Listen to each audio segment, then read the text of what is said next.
Morning. Hour 9 o'clock, having arrived.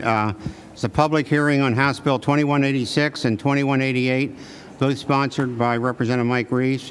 And this hearing is being recorded. And I do look forward to the testimony of the presenters today, and I wish you would be cognizant of the fact of the time restraints, because we do know when we have to, that we're at a session day and we've got to get to the floor. So I would ask you to summarize and allow time on the agenda for questions if there are any by the members. And at this time I would welcome Representative Reese, who will be going over a summary of the two bills. Representative Reese. Thank you. Thank you. Good morning, everyone. I first would like to extend a sincere thank you to Chairman Godshaw for the opportunity to comment on House Bill 2186 and 2188. I understand this is a complex issue with many moving parts. Therefore, I believe this is really just the beginning of a much larger conversation about government mandates for energy usage and the control of information.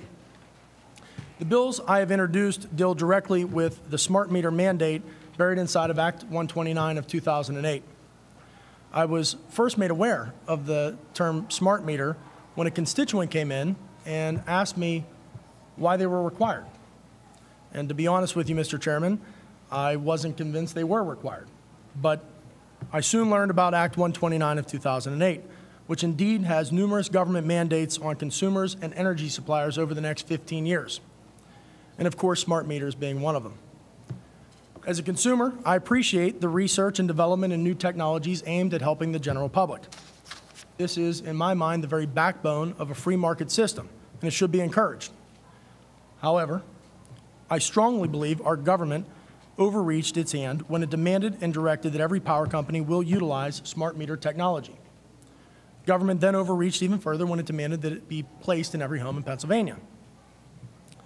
It became even a larger pill for many of our constituents to swallow whenever power companies were allowed to actually recover some of their costs long before the technology actually was placed on their home. It is from my concerns with such a mandate that I began drafting bills. While I and many of my friends and neighbors may choose to take advantage of this technology, because the technology itself is pretty good, I just simply don't believe it should be a government mandate. Members of the committee, you'll notice that I've actually worked with Amanda Rumsey, who's been fantastic on this issue, and we've actually prepared some language to change the originally circulated draft of HB 2188. I don't want that to be a source of confusion. It was simply done to clean up some drafting errors. The newer amendment or rewrite of House Bill 2188 is, in my mind, much more desirable because it simply lifts the mandate to install smart meters.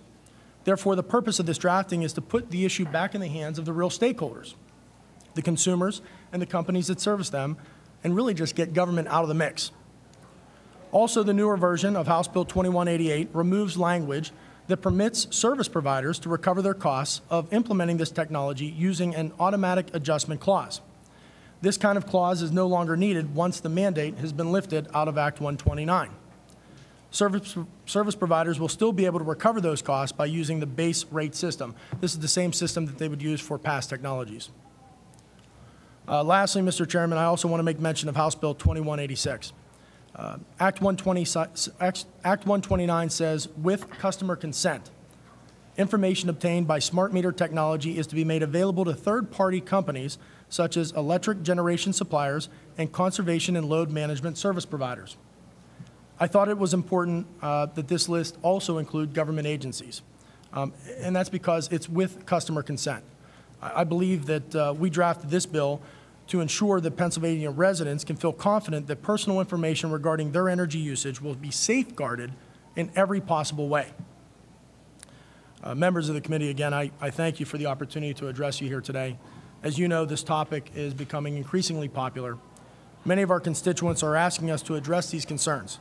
And I believe that these two bills take a very complex issue and in a very simple, uncomplicated manner effectively addresses those concerns. Again, I want to thank all the members of the committee, both Chairman Godshaw and Preston, and I look forward to working with this committee and any stakeholders and moving forward. Thank you. Thank you, Representative. At this point, my counterpart, do you have any words of wisdom? I wouldn't say words. Yeah. I wouldn't say words of wisdom. Do you know how long smart meters have been out here? I don't know the exact time frame, but I know that many companies It's were over actually 25 installing years. them before It's about the 30, mandate. 35 years old. Chairman Preston, I understand that, and I understand many companies were installing them before the mandate. My issue is only with the government mandate. And part of the problem with the government mandate is that we've mandated these people about the companies themselves about energy conservation. And so basically what we're trying to do is encourage the citizens to take advantage of what's out there because it's their pocketbook, and if they don't have a smart meter, the odds are that they're going to pay for it anyway without adjusting to it. I'm only trying to get people to understand that when we had a public hearing, I think about a couple of years ago, I had somebody come to me and they showed me that they had done the advertisement for Westinghouse 30 years ago, and it was the same smart meter in a sense that they were using at that time that now has been updated. I'm just giving you an idea that this is nothing new, that the technology has been around for over a generation. I just wanted to raise it. I'm not saying anything one way or another. That's just, that's just a comment. The only, and I absolutely agree with you, Chairman Preston, and that certainly is not my issue and not the purpose of the drafting of this bill. The issue that I have is that it's a government mandate. Whenever it's driven by the marketplace and it's consumer choice, that's healthy, that's good. When it becomes unhealthy is whenever there's a government mandate to do so. You're no longer having a choice as a consumer then.